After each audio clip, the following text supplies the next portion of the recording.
वंदे मातरम के 150 साल पूरे होने पर देश भर में चल रही बहस के बीच देवबंद के जमीयत उलेमाए हिंद के अध्यक्ष मौलाना अरशद मदनी के बयान ने हलचल मचा दी है। मदनी कह रहे हैं कि मैं मर जाऊंगा लेकिन वंदे मातरम नहीं गाऊंगा। शिर्क मेरी जिंदगी में भी मंजूर नहीं और मरते वक्त तक भी नहीं।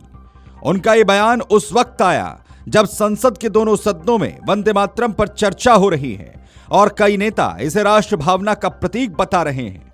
लोकसभा और राज्यसभा दोनों सदनों में वंदे मातरम पर देर रात तक बहस चलती रही। इस माहौल में मदनी ने कह दिया कि उन्हें किसी के वंदे मातरम गाने से कोई समस्या नहीं, लेकिन मुसलमान अपने धार्मिक सिद्धांतों के चलते इसे नहीं गा सकते।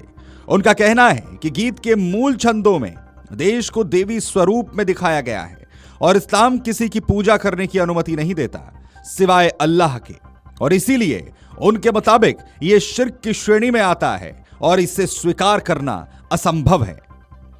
मदनी ने अपने सोशल मीडिया पोस्ट में लिखा, हमें किसी के वंदे मातरम पढ़ने या गाने पर आपत्ति नहीं है, लेकिन मुसलमान केवल एक अल्लाह की इबादत करता है और अपनी इबादत में अल्लाह के सिवा किसी दूसरे को शामिल नहीं कर सकता। और वंदे मातरम का अनुवाद शिर्क से संबंधित मान्यताओं पर आधारित है। इसके 4 श्लोकों में देश को देवता मानकर दुर्गा माता से तुलना की गई है और पूजा के शब्दों का प्रयोग हुआ है। साथ ही मां मैं तेरी पूजा करता हूं, यही वंदे मातरम का अर्थ है। यह किसी भी मुसलमान की धार्मिक आस्था के खिलाफ है, इसलिए किसी को उसकी आस्था के खिलाफ कोई नारा या गीत गाने के लिए मजबूर नहीं किया जा सकता, क्योंकि भारत का संविधान हर नागरिक को धार्मिक स्वतंत्रता अनुच्छेद 25 और अभिव्यक्ति की स्वतंत्रता अनुच्छेद 19 देता है। वतन से प्रेम करना अलग बात है, उसकी पूजा करना अलग बात। मुसलमानों की देशभक्ति के लिए किसी के प्रमाण पत्र की आवश्यकता नहीं है। स्वतंत्रता संग्राम में उनकी कुर्बानियां इतिहास के सुनहरे पन्नों में दर्ज हैं। दरअसल अपने बयान में अरशद मदनी साफ कहते हुए दिख रहे हैं कि हम एक खुदा और अल्लाह को मानने वाले हैं। अल्लाह के सिवा ना किसी को पूजनीय मानते हैं और ना किसी के आगे सजदा करते हैं।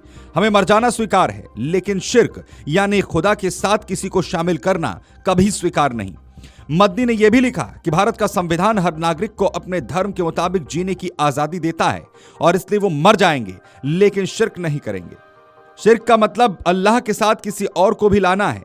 ज़ाहिर लोकसभा में AIMIM प्रमुख असदुद्दीन ओवैसी ने भी वंदे मातरम गाने से इनकार करते हुए कहा कि उनकी आस्था इसकी अनुमति नहीं देती। ओवैसी ने सदन में कहा, मैं वंदे मातरम नहीं गाऊंगा क्योंकि मेरे धर्म में केवल अल्लाह की बंदगी है। आप मुझे मजबूर नहीं कर सकते। मैं देशभक्त हूं लेकिन अपने आस्था के खिलाफ नहीं जा सकता। Video desk Amar Ujala. अगर आप ये वीडियो YouTube पर देख रहे हैं तो हमारे चैनल को सब्सक्राइब कर बेल आइकन दबाएं और Facebook पर देख रहे हैं तो हमारे पेज को लाइक करें।